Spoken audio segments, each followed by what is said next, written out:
YouTuber and Denver-based advocate for the homeless, Regan Benson, faced a scary situation on Saturday when the homeless man she was helping began to suffer from diabetic complications while awaiting service at a police station in Denver's District 4. Benson was helping a man identified as Charlie Scandiff, who was living in his car with his 2 cats, after police condemned his apartment for methamphetamine contamination. Benson had alleged that police falsified the contamination after searching the apartment after a neighbor said that an unknown man had run into the apartment. The apartment was condemned on November 7th, and Scandiff was not allowed to retrieve personal belongings or his insulin from the apartment by police. He had lived in the apartment for 15 years and admitted that he had friends who had connections to activities that the police were interested in. Benson was attempting to help Scandiff retrieve his driver's license, which was taken by a police detective who had helped search his apartment.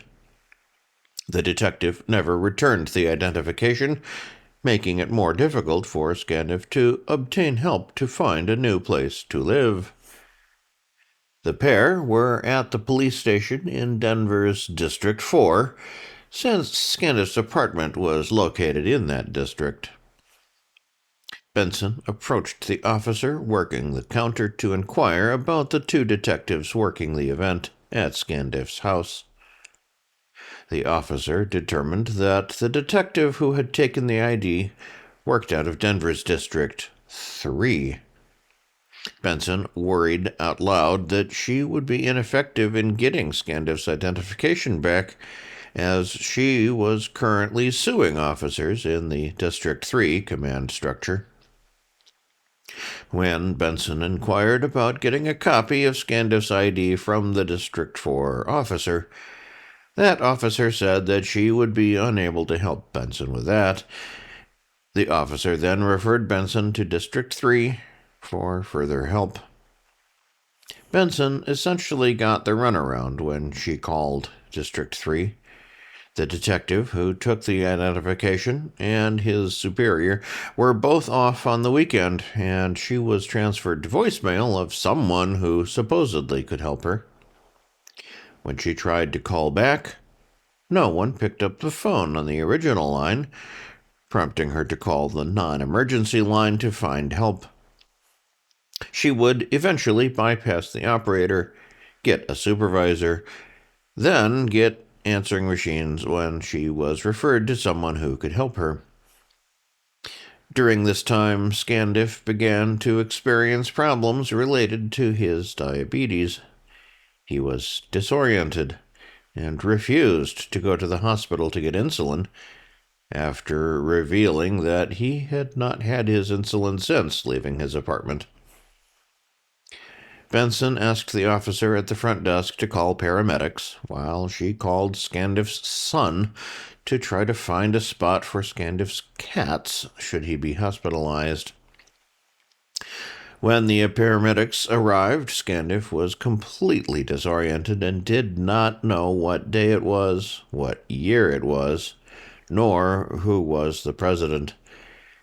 The elderly man expressed concern that if he went to the hospital, they'd involuntarily keep him, and he'd be stuck in the hospital and miss his opportunity to get housing. Both Benson and a female paramedic explained that he could leave the emergency room or hospital at any time, as he was mentally competent. Scandiff claimed that he had a doctor's appointment on Wednesday, and the female paramedic said that he would not make it that long without insulin. The paramedics convinced Scandiff to get checked out in their ambulance, while Benson made another call to Scandiff's son. During that call, Benson received a call from a sergeant in Denver's District 3. That sergeant was surprisingly helpful and offered to call over to District 4 and talk to the commander about getting District 4 to put up Scandiff in a hotel should he not go to the hospital.